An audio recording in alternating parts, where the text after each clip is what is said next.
ప్రవాస భారతీయుడు ఈ సినిమా మన ఫేవరెట్ వెబ్సైట్లో స్ట్రీమ్ అవుతుంది. మరి చూడాలా వద్దా అదేంటో చూద్దాం. అంతకంటే ముందు ఛానల్ కొత్తగా వచ్చుంటే సబ్స్క్రైబ్ చేసుకోండి. ఈ సినిమాకి నేను అంతగా కనెక్ట్ అవ్వలేకపోయాను, ఎందుకంటే హీరో క్యారెక్టరైజేషన్ బిల్డప్ చేయడంలో ఫెయిల్ అయ్యారు. ఈ సినిమాలో అందరూ కొత్త నటీనటులే, పొలిటిక్స్ చుట్టూ తిరుగుతూ ఉంటుంది స్టోరీ మొత్తం. ఇక హీరో క్యారెక్టరైజేషన్ వచ్చేసి మనసుకు నచ్చింది చేస్తూ ఉంటాడు, మనోడు సౌండ్ పార్టీ ఈ సినిమాలో. ఇక స్టోరీ విషయానికి వస్తే సినిమాలో హీరో ఒక ఎన్ఆర్ఐ, ఆంధ్రప్రదేశ్లోని ఎస్కే పల్లిలో ఎమ్మెల్యేకి ఇండిపెండెంట్గా పోటీ చేస్తాడు. మరి గెలిచాడా ఓడిపోయాడా అన్నది మిగతా స్టోరీ. సినిమా కొంచెం లాగ్ అనిపించింది. హీరో క్యారెక్టరైజేషన్ కొంచెం మంచిగా రాసుకొని ఉంటే బాగుండు అనిపించింది. డైలాగ్స్తో లావుకొచ్చారు సినిమాని, అంతగా కనెక్ట్ అవ్వం. లైట్గా కనెక్ట్ అయ్యాం అనేసరికి ఇంకో సీన్ వచ్చి కనెక్టివిటీ పోతుంది. సినిమాలో కొన్ని పాయింట్స్ మంచిగా అనిపించినాయి.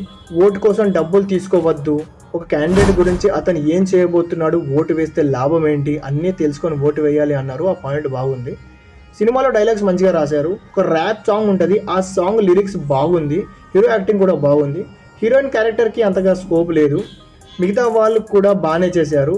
ఓవరాల్లీ బిలో యావరేజ్ మూవీ, అంతగా కనెక్ట్ అవ్వదు. మంచిగా రాసుకున్నారు, బట్ దాని తగ్గట్టు ఇంకా మంచిగా తీసుంటే కనెక్ట్ అయ్యేది మేబీ.